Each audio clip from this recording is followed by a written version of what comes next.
ദേവരാഗം രചനാ സംഭാഷണം മൈഥിലി മിത്ര ഭാഗം 101. വൈശാഖിക്ക് വാതോരാതെ പറയാനുണ്ടായിരുന്നു അവളുടെ വിശേഷങ്ങൾ. അവരില്ലാതിരുന്ന 2 ദിവസങ്ങളിലെ വിശേഷങ്ങൾ അവൾക്ക് 2 യുഗങ്ങളിലേതാണെന്നതുപോലെയാണ് തോന്നിയത്. മഴ പെയ്തപ്പോൾ കരണ്ട് പോയതും ഇടിവെട്ടിയപ്പോൾ പേടിച്ചതും മഹാദേവൻ അവളെ കരുതലോടെയും സ്നേഹത്തോടെയും ആ 2 ദിവസങ്ങൾ നോക്കിയതും അവനുമായിട്ട് പേടി കൂടാതെ ഒന്നടുത്തതൊക്കെ വൈശാഖി അവരെ എല്ലാവരോടും സന്തോഷത്തോടു കൂടിയാണ് പറഞ്ഞു ഏൽപ്പിച്ചത്. ചിലതൊഴിച്ച് ചില നിമിഷങ്ങൾ അവൾ മനഃപൂർവ്വം പറയാതെയിരുന്നു. പക്ഷേ ഇതെല്ലാം കേട്ട പത്മാവതിക്കും ലക്ഷ്മിക്കും സന്തോഷം കൊണ്ട് കണ്ണ് നിറഞ്ഞു പോയിരുന്നു. കാരണം മഹാദേവൻ്റെ ഇത്ര പെട്ടെന്നൊരു മാറ്റം അവർ ഒരിക്കലും പ്രതീക്ഷിച്ചിരുന്നില്ല എന്നത് വേണം പറയാൻ. കേട്ടോടി മരുമോളെ, നിന്റെ മോൻ്റെ കാര്യങ്ങളാണ് അവളിരുന്ന് പറയുന്നത്. ഹോ, എന്തായിരുന്നു ഇവിടെ മലപ്പുറം ഈ ഒലക്കയുടെ മൂട്.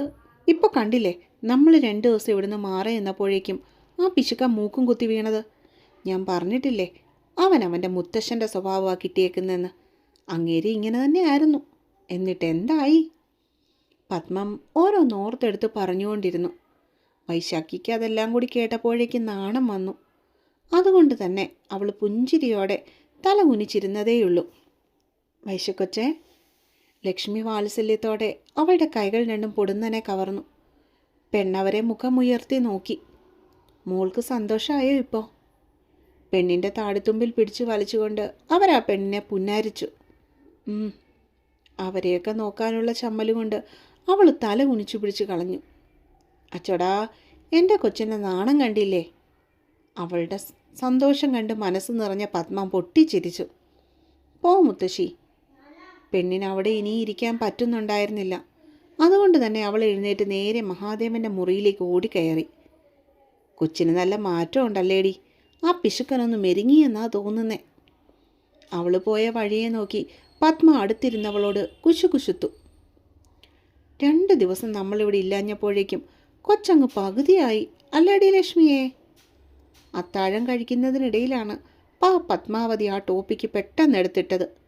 മുൻപിലിരുന്ന് കഴിക്കുന്ന മഹാദേവനിട്ടുള്ള ഒരു കൊട്ടായിരുന്നു അതെന്ന് അവിടെ ഇരിക്കുന്ന എല്ലാവർക്കും അറിയാമായിരുന്നു.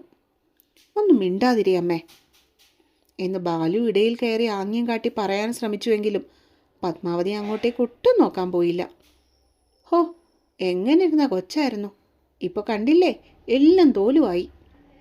അവരതും പറഞ്ഞ് കൊച്ചുമകനെ ഒന്ന് പാളി നോക്കി. എവിടെ, ഞാൻ ഈ ലോകത്തെ അല്ല നീതിയിലായിരുന്നു അവൻ്റെ അപ്പോഴത്തെ ആ ഇരിപ്പും കഴിപ്പും ഒക്കെ. വൈശാഖിയാണെങ്കിൽ ചമ്മലും നാണവും കാരണം പാത്രത്തിൽ നിന്നും മുഖം ഉയർത്തി നോക്കാൻ പോലും ആ നേരം മെനക്കെട്ടില്ല എന്ന് വേണം പറയാൻ. എടാ ബാലു, നാളെ തന്നെ ആടിൻ്റെ സൂപ്പ് വെച്ച് കൊടുക്കണം എൻ്റെ കൊച്ചിന്.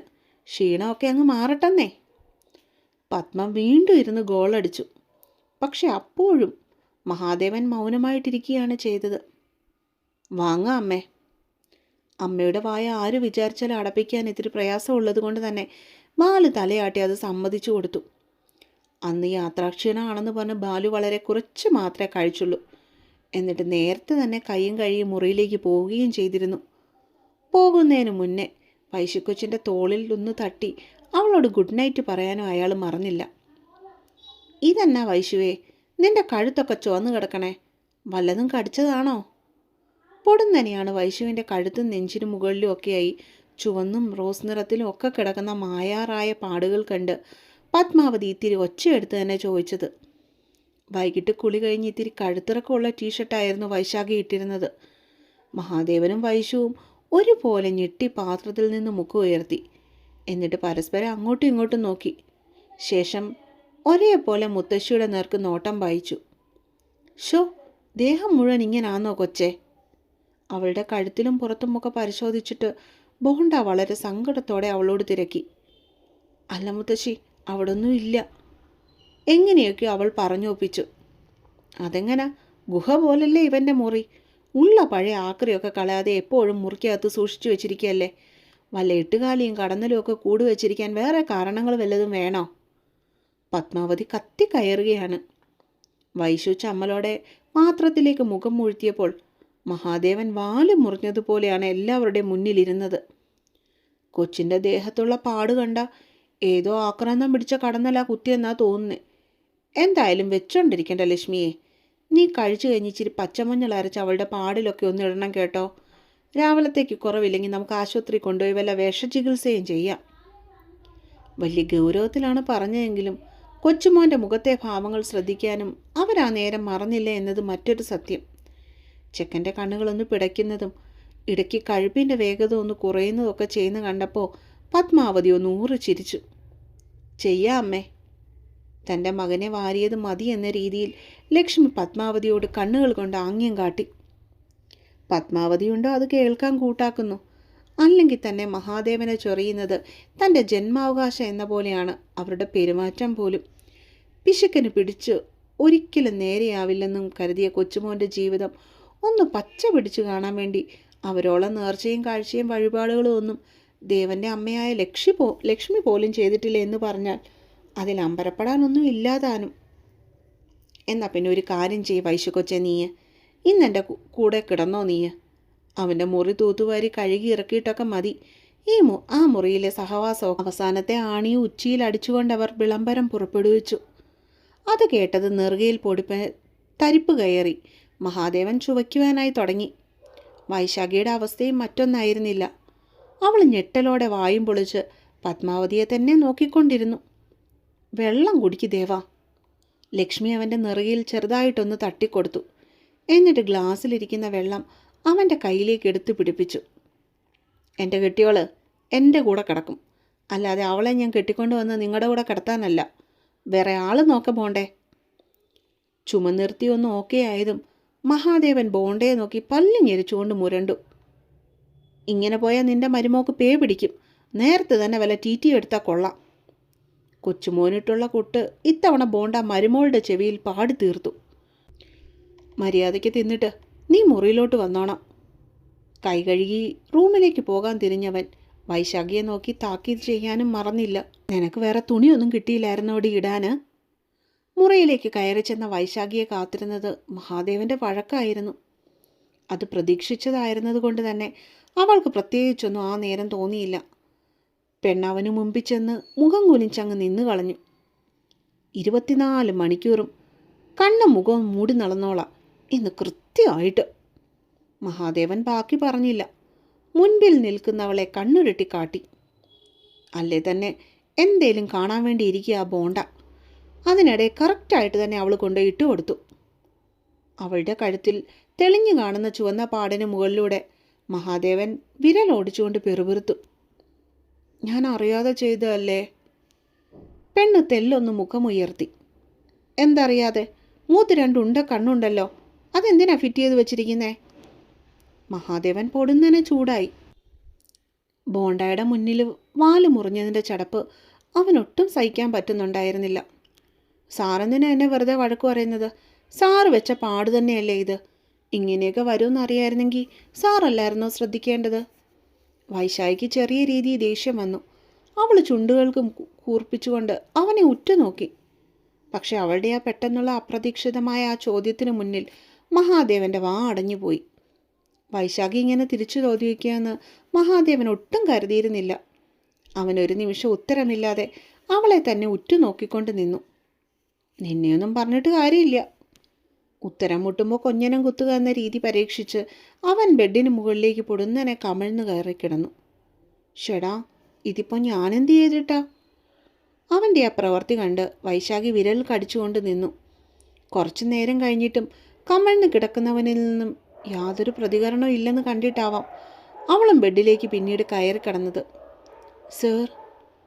എന്തൊക്കെയാണെങ്കിലും അവൾക്ക് അവൻ മിണ്ടാതെ കിടക്കുന്ന കണ്ടിട്ട് ചെറിയ തോതിൽ സങ്കടം വരാൻ തുടങ്ങിയിരുന്നു. പക്ഷെ മഹാദേവൻ അവളെ തലപൊക്കി നോക്കിയില്ല. അവളുടെ വിളി കേട്ടതുമില്ല. സാറ് പിണക്കാണോ? ഇത്തവണ ദേവൻ്റെ അരികിലേക്ക് ഇത്തിരി നീങ്ങി കിടന്നു പെണ്ണ്. ഇത്തവണയും ചെക്കൻ അവളെ ഗൗനിക്കാതെ കിടന്നു. സർ, ഞാൻ അറിയാതെ അങ്ങനെയൊക്കെ പറഞ്ഞതാ.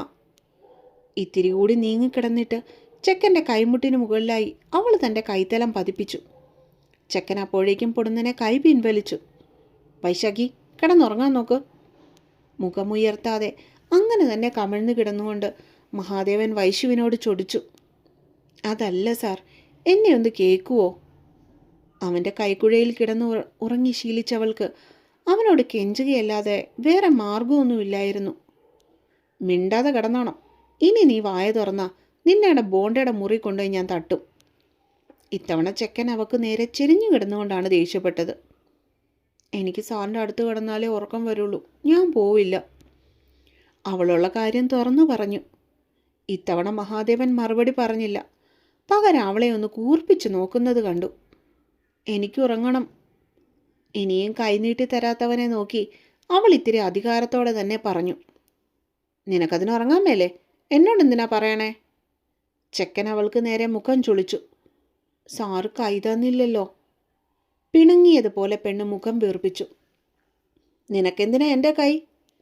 കാര്യം മനസ്സിലായെങ്കിലും അവനിൽ നിന്ന് അങ്ങനെയാണ് ചോദ്യം പുറത്തേക്ക് വന്നത്. എനിക്കുറങ്ങാന്. വൈശാഖി പരിഭവത്തോടെ അവൻ്റെ മുഖത്തേക്ക് നോക്കി. അങ്ങനിപ്പോൾ നീ എൻ്റെ കയ്യെ കിടന്നുറങ്ങണ്ട. അവൻ അവളെ ഇട്ട് കളിപ്പിച്ചു. അപ്പോൾ തരില്ലേ? അവളുടെ കവിളുകൾ വീർത്തു. ഇല്ല, തരില്ല. പൊട്ടി വന്ന ചിരി കടിച്ചു പിടിച്ചുകൊണ്ട് ദേവൻ ഗൗരവത്തിലായി.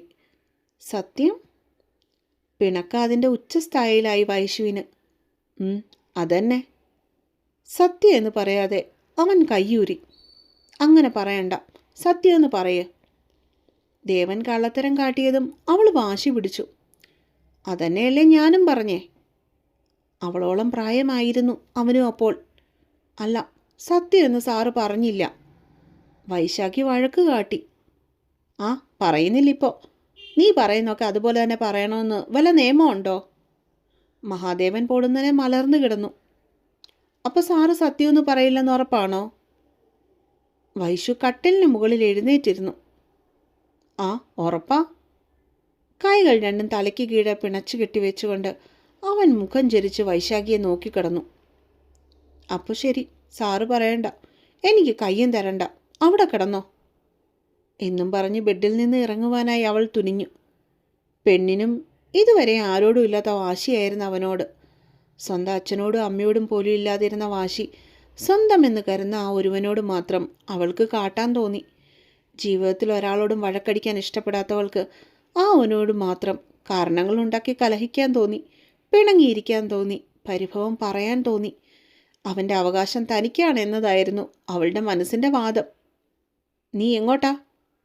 കട്ടിലിൽ നിന്ന് എഴുന്നേൽക്കാൻ പോകുന്നവളുടെ കയ്യിൽ കടന്നു പിടിച്ചുകൊണ്ടാണ് ചെക്കൻ അത് തിരക്കിയത്.